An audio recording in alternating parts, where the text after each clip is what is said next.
Well, good morning. Today we read three stories from 2 Kings chapter 3 through to chapter 4 and verse 37. The first story, the king of Israel and Judah, along with the king of Edom, go against the king of Moab. As they go through the desert, they find that there's no water for their army. Their army is going to become dehydrated and will be slaughtered the next day because they won't be able to fight. God provides water miraculously in the desert. And for us too, sometimes when we are going through the desert, when we're going through dry times, when there seems to be no relief from the troubles we're in, the Lord provides for us water in the desert. And then the next story is of the widow of one of the prophets, the prophet has died, and she is left penniless with two sons. The creditor is going to come and take her sons into slavery to pay the debt.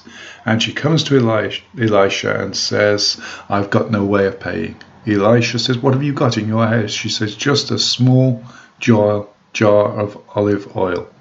He instructs her to take it, to borrow as many pots as she can, and to pour out the oil. And the oil didn't stop running until she had filled every pot that she borrowed.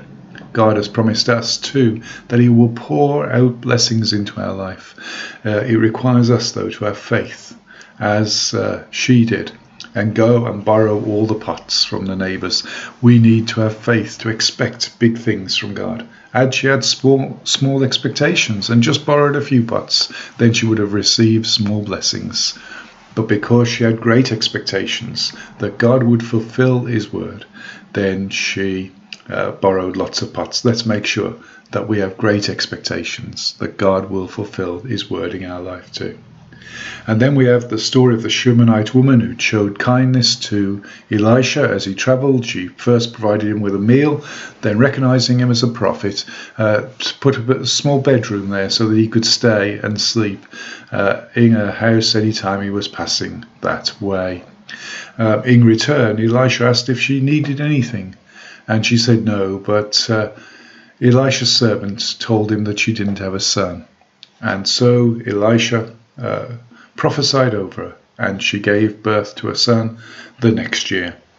However, as the child grew, he became ill, and we see the woman coming to Elisha. No, her son is dead. And Elisha going and praying over the child, and the child coming back to life.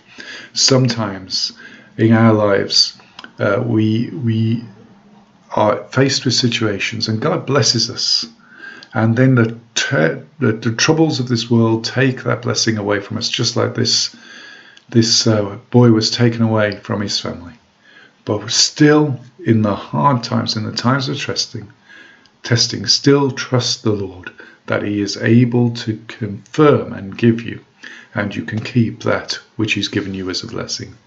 And so there are three stories we see in the life of Elisha. The Lord bless you today.